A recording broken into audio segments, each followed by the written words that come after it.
Kingdom of Tavolara, Italy. Micro-kingdom on a Sardinian island. Imagine this.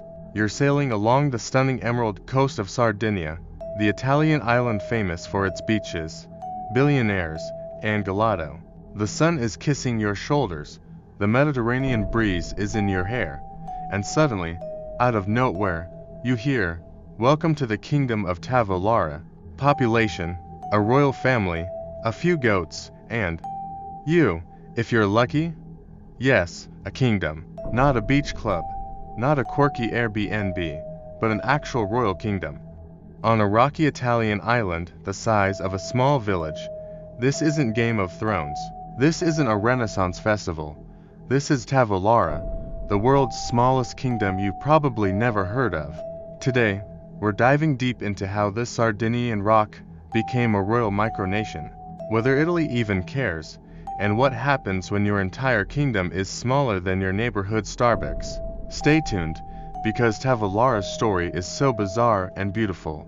It might just make you want to crown yourself king of your backyard too. History and formation.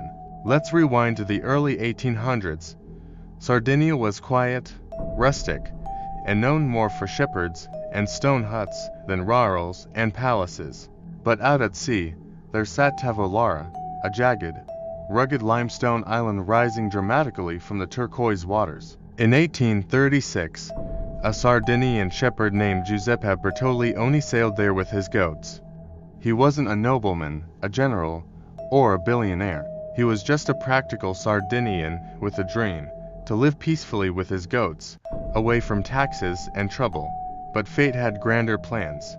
According to legend, King Charles Albert of Sardinia visited Tavolara on a royal hunting trip, met Giuseppe, and was charmed by this rugged goat herder who claimed to be king of Tavolara. Charles Albert, amused and perhaps tipsy on local wine, reportedly declared, "Then Tavolara shall remain a kingdom, and you its king." Boom. Just like that, Giuseppe Bertolioni went from goat herder to King Giuseppe I of Tavolara. Imagine going fishing with your friends and coming back as royalty. Talk about an upgrade. But here's the best part. The Bertolioni family took this very seriously. They created a royal lineage, declared the island a kingdom, and started calling themselves the smallest sovereign kingdom in the world. They even produced official family portraits, which still hang today in a little seafood restaurant on the island that doubles as, you guessed it, the royal palace. But wait, if Tavolara crowned its own king, does Italy even recognize it?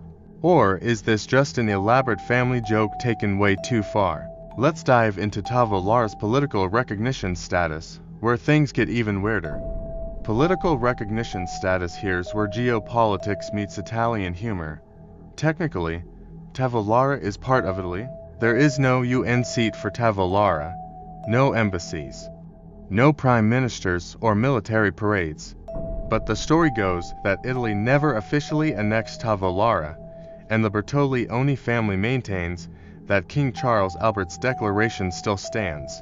For decades, sailors and even NATO personnel stationed nearby respected Tavolara as a quirky kingdom. At one point in the late 1800s, the Bertolioni family even sent a royal portrait to Queen Victoria of England, which reportedly hung in Buckingham Palace in a collection of reigning monarchs.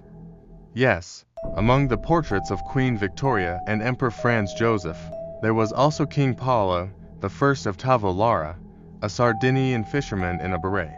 Today, Tavolara calls itself an absolute monarchy under Italian protection. That's basically royal code for, we're a kingdom, but Italy lets us think so. As long as we keep selling fresh seafood and don't start a navy.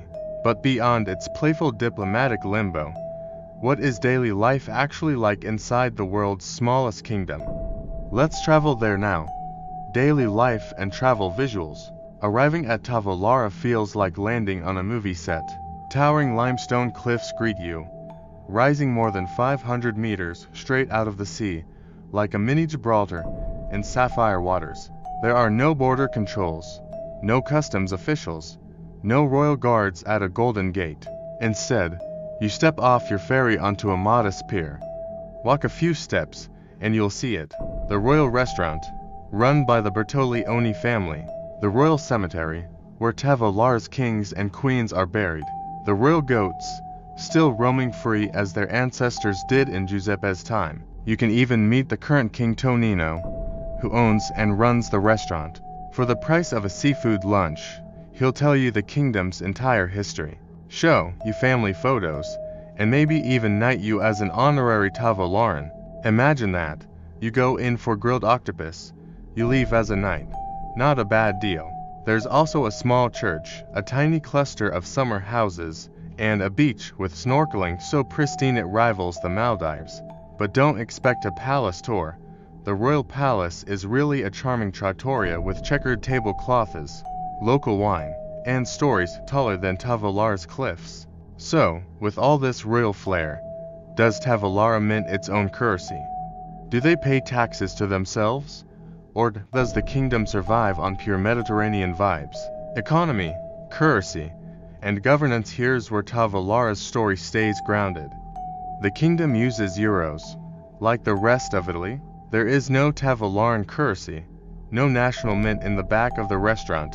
The economy, seafood, tourism, and storytelling, that's it. Governance-wise, Tavolara is an absolute monarchy in theory. King Tonino is both monarch and restaurateur. But in practice, decisions are simple.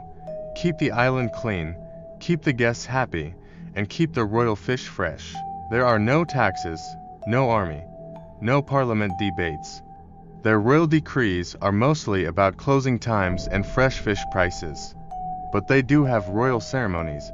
For special occasions, the family hosts small gatherings celebrating Tavolara's heritage, complete with flags, crowns, and speeches about sovereignty, all with an Italian sense of humor and pride.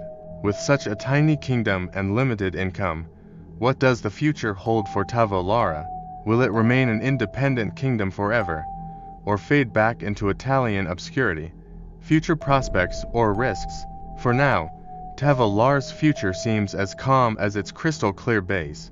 The Bertolioni family continues to reign, welcoming guests, serving seafood, and preserving their micro-kingdom's quirky history. Politically, Tavolara is unlikely to ever achieve formal recognition. Italy quietly treats it as part of Sardinia, and that's fine with the kingdom. The real power of Tavolara isn't in treaties or borders. It's in storytelling, tourism, and identity. Its biggest risk is environmental. Rising seas, over-tourism, and climate change threaten Tavolara's delicate ecosystem. But the royal family actively promotes sustainability, keeping their beaches clean and limiting development to protect their heritage and nature. So, will Tavolara remain a kingdom forever? As long as there's grilled fish on the table, salty air in the breeze, and a royal family telling stories to wide-eyed visitors, the kingdom of Tavolara will live on, proudly, humorously, and uniquely. If you enjoyed this journey into the world's tiniest kingdom, imagine how many other micronations and unrecognized countries remain hidden from global headlines. Which micronation would you want to visit if you could? Drop your thoughts in the comments below. I read every single one. And hey, if you're dreaming of becoming royalty yourself, who knows? Maybe your backyard is just waiting to be declared a kingdom too. Don't forget to like this video, subscribe to Microstates documentary, and hit that notification bell so you never miss a journey into the world's most secretive and surprising countries. Thanks for watching, fellow travelers and micro-kingdom dreamers. Until next time, keep exploring the edges of our world.